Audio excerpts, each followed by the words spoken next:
Assalamualaikum warahmatullahi wabarakatuh. Nama saya Iman Fauzi Dama Indra dari kelas 12 MIPA 1, nomor absen 16. Dan pada kesempatan kali ini saya akan mewawancarai ibu saya tentang eh, pada masa Orde Baru, bagaimana kondisi politiknya, bagaimana kondisi ekonominya gitu. Dan di sini sudah ada ibu saya. Halo, Mah. Halo. Halo, Damar. Iya, apa kabar, Mah? Kabar baik, Alhamdulillah. Alhamdulillah. Oke, Mah. Kamu gimana? Alhamdulillah Hmm, baik, alhamdulillah baik. ya. Mah, sekarang aku mau wawancara Mama tentang keadaan di masa Orde Baru. Mama bisa nggak sih ceritain sedikit gitu bagaimana keadaan politik di masa Orde Baru? Kayak misalkan bagaimana pemilu, bagaimana gitu. Terus misalkan kebebasan berekspresi, kebebasan berbicara gitu bagaimana kalau di masa itu? Oh, kondisi politik di zaman Orde Baru. Nah, Iya, dulu tuh, jadi masa itu tahun 1998 sampai dengan tahun 1998 ya, 98 kira-kira. Di masa Orde Baru itu kalau menurut Mama, eh, kebebasan berpendapat, kebebasan kita memilih dalam pemilu itu dibatasi. Kenapa dibatasi? Karena pada saat itu kita tidak dapat memilih pimpinan kita secara langsung, uh, dan hanya ada 3 partai politik saja yang ada: PDI, Partai Demokrasi Indonesia, kemudian P3, dan golongan karya. Nah, golongan karya yang sebetulnya katanya bukan partai, tapi sebetulnya selama bertahun-tahun yang mendominasi pemerintahan itu adalah uh, golongan karya.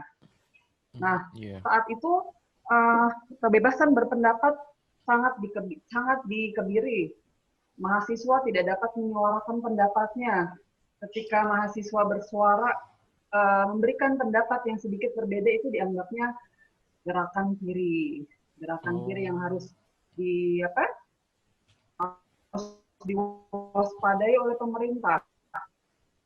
Nah, apalagi waktu itu kan Mama kuliahnya di Fakultas Sastra ya. Nah, oh. selama periode itu ya, tahun 1993 sampai dengan tahun 1997, ya, gerakan-gerakan kemahasiswaan itu jika jika akan mengadakan aktivitas itu sangat tertutup dan sembunyi-sembunyi.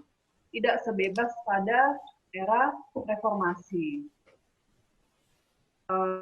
Kemudian ada pertama kali Mama mengikuti pemilu ya. Kalau Hmm? pemilu itu kan asasnya langsung, umum, bebas, dan rahasia. Rahasia, Nah, benar banget. ya, tapi prakteknya, Ya, apalagi kan keluarga Mama dari ini ya, uh, waktu itu apa? orang tua Mama dari anggota kepolisian ya, TNI Ya, Polri. Nah, itu ya. untuk anggotanya itu ketika memilih partai yang berbeda, memberikan suara yang berbeda itu ketahuan, dan Oh gitu. ada banyak ancaman ya. Ancaman itu maksudnya Hmm, anggota keluarga uh, ini misal A si polisi A. itu harus memilih, bukan sebaiknya, diwajibkan memilih kelompok tertentu. Kalau Oh, tidak nanti ya ada semacam tekanan ya. iya. Tidak, jadi kita Diorganisir ya, tidak. diatur ya mah. Iya, jadi Semacam. hidup begitu sangat diatur Oh gitu. dan sangat dibatasi. Itu yang Gitu. dirasakan Mama di Iya. zaman atau di era Orde Baru. Jadi hak asasinya belum terlalu ini ya. HAM, Ya pelanggaran HAM HAM. banyak, tapi kan nggak ada yang Pelanggaran HAM. diekspos, Oh nggak ada yang iya, dipublikasikan, semuanya serba dirahasiakan. rahasia. Gitu. Iya iya iya. Jadi tidak tidak bisa sebebas-bebasnya mempublikasikan atau memberitakan pelanggaran-pelanggaran HAM. Nah, kemudian juga untuk mahasiswa, tidak dapat mengikuti atau misalkan waktu itu pernah ada di kampus itu mau mengundang waktu itu siapa ya, Iwan Fals kalau nggak salah Iya, konser. eh, Dulu kan ada lagunya Iwan Fals itu iya, namanya apa ya, Bongkar. iya. Nah, Nah, itu lagunya satu Iwan Fals kan, tawanan ya. sebetulnya. Lagunya Iwan Fals kan banyak mengundang Iwan Fals, kontroversi juga kan di pada zaman itu ya. ya betul. Iwan Fals dan Saung Jabo. Nah, saat Iya. itu kami mengurus perizinan itu nggak semudah sekarang, nggak Mm-mm. boleh di apa, nggak boleh mengundang mereka ke dalam kampus waktu itu. Nah, kemudian terutama seniman-seniman yang memang uh, ya berani ya, agak berani melawan rezim Orde Mm-mm. Baru. Nah, kemudian juga, oh ya, um, waktu itu apa namanya, toleransi beragama. Nah, waktu itu kan yang Nah, agama yang diakui itu iya, kan hanya hanya 4. agama-agama tertentu ya, Iya, Islam, eh, Kristen, Islam, Hindu, Kristen, Buddha. Konghucu masih belum kan? juga nggak Konghucu ada kalau itu, diakui nggak ada. pada masa Gus Dur ya. Iya betul, itu belum sampai ke sana, belum belum diakui Hmm, oleh pemerintah untuk apa namanya ini, toleransi agama beragama. Konghucu. Iya, iya, iya. Yang ada ya agama-agama resmi itu yang dianggap Iya, oleh negara. Aliran kejauhan juga nggak ada. iya, Jadi nggak yang ada ada. itu Islam, Kristen, kemudian Hindu, Buddha, itu yang diakui oleh pemerintah. Kemudian juga, oh iya, kemudian untuk suku bangsa tertentu ya, kalau nggak salah itu ada, karena mungkin masyarakat Indonesia dulu uh, apa, um, apa namanya, nak paranoid atau apa ya, masyarakat Indonesia trauma Ah, dengan komunisme.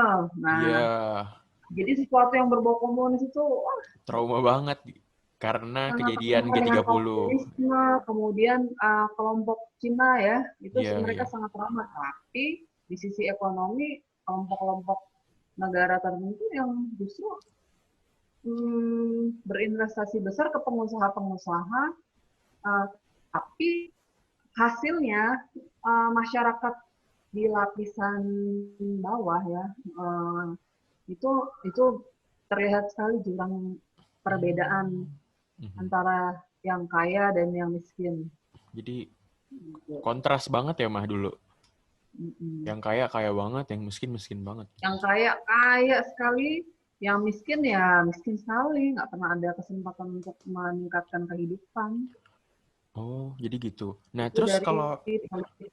ya, kalau kondisi Hmm. ekonominya, misalkan ekonominya kayak Oh, untuk kemudian itu memenuhi apa? kebutuhan pokok misalkan atau apa gitu.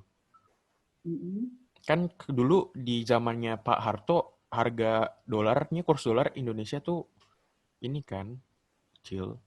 Itu kayak Ya itu eh, itu sebenarnya masih, menguntungkan atau merugikan sih buat mamah dulu, buat terutama ya warga itu masyarakat.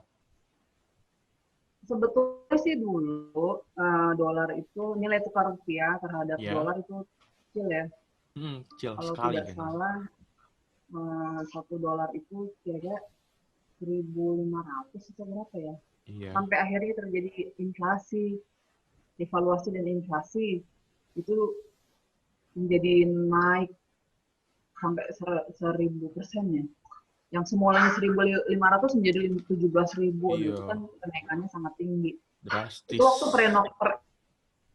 perekonomian belum stabil. Nah, kemudian apa?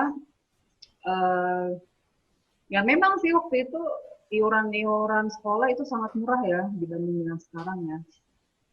Mm-mm. Uh, kita dulu membayar SPP itu nggak terlalu mahal, tapi sekarang juga nggak terlalu beda juga sih sepertinya. Iya, Yang jelas waktu itu ya, oh ya dari segi apa namanya, di fungsi ABRI ya. Dulu kan pemimpin-pemimpin daerah itu berasal dari tentara, kebanyakan militer ya. iya, Militer itu dapat porsi yang sangat besar dan dominan di dalam pemerintahan. nepotisme. Ya rata-rata itu adalah ya KKN merajalela, korupsi, Mm-mm. kemudian kolusi dan nepotisme itu sangat merajalela. Uh, yang bisa menjadi pegawai negeri misalkan itu keluarga anaknya, kakaknya, adiknya. Nah kalau sekarang kan berdasarkan seleksi ya, Iya, seleksi berdasarkan sekarang kan seleksi tes. yang sangat ketat ketat ya, yang sangat Iya, selektif. benar. Nah, Benar kemudian banget. dulu mungkin ya pungli. Nah, pungli di mana-mana merajalela. Namanya juga kan belum ada reformasi birokrasi. Jadi birokrasi itu belum direformasi. Oh, Misalkan gitu. dulu awal orde baru itu praktek pungutan liar itu betul-betul luar biasa. Jadi misalkan seorang pegawai negeri itu bisa bisa sangat kaya sekali itu dari mana? Dari pungli. Hmm. Mungkin sangat jauh berbeda ya dengan reformasi birokrasi yang gencar dilaksanakan oleh rejim atau pemerintahan yang baru. Uh, Praktek, ya artinya praktek korupsi, kolusi, nepotisme itu sudah sangat berkurang. Terutama kan sudah ada Undang-undang. uh, apa namanya reformasi birokrasi. Kalau dulu di zaman Orde Baru itu yang lebih parah misalkan ya Menteri Penerangan. Kenapa Menteri Penerangan itu terpilih sampai berapa kali pemilu duduk di kabinet pembangunan apa kabinet pembangunan satu. Nah, menterinya sama semuanya. Sampai berapa periode? Bisa terpilih sampai 4 periode atau 3 periode. Gitu. Gitu. Oke. Mungkin itu aja sih, Mah, yang ingin aku tanyakan. Sudah terjawab semua pertanyaan di catatan. Ya, Hmm. udah. Nah, terakhir nih, Mah. Jadi, Mama itu dulu kan Mama sebagai mahasiswa kan? Mahasiswi. Hmm. Mama tuh menentang atau bagaimana gitu terhadap tanggapan terhadap Orde Baru, iya. Menentang Ya, atau setuju atau jelas-jelas waktu itu 99% mahasiswa itu menentang tahun terakhir ya, ya. Itu begitu digencar demonstrasi mahasiswa yang menentang karena menentang rejim Orde Baru karena sudah sangat sangat apa ya, sudah sangat terlihat sekali kecurangan-kecurangan, ketidakadilan itu sudah terasa sekali. Nah, apalagi perekonomian di situ begitu terasa perbedaan ya, maksudnya uh, kelompok ras tertentu yang sangat berbeda sehingga turun kan demonstrasi awalnya demonstrasi sampai akhirnya mengarah kepada kerusuhan. Uh,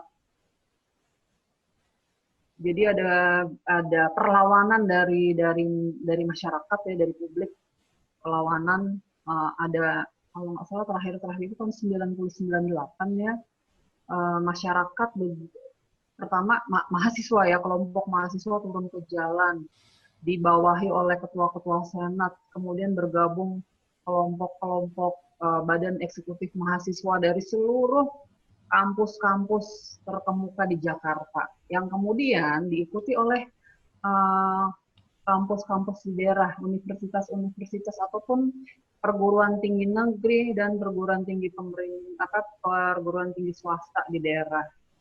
Semua itu gencar melakukan demonstrasi. Nah, akhirnya kan saya peruntukan rezim Orde Baru itu adalah uh, mahasiswa. Mahasiswa lah yang berhasil meruntuhkan Orde Baru. Oke, karena ada keterbatasan waktu, mungkin sampai sini dulu aja, Mah. Terima kasih banyak buat waktunya, terima kasih banyak buat informasinya. Oke. Oke. Assalamualaikum warahmatullahi wabarakatuh. Dadah, Mah. Nanti ketemu konversi Waalaikumsalam. berikutnya. Dah. Dah.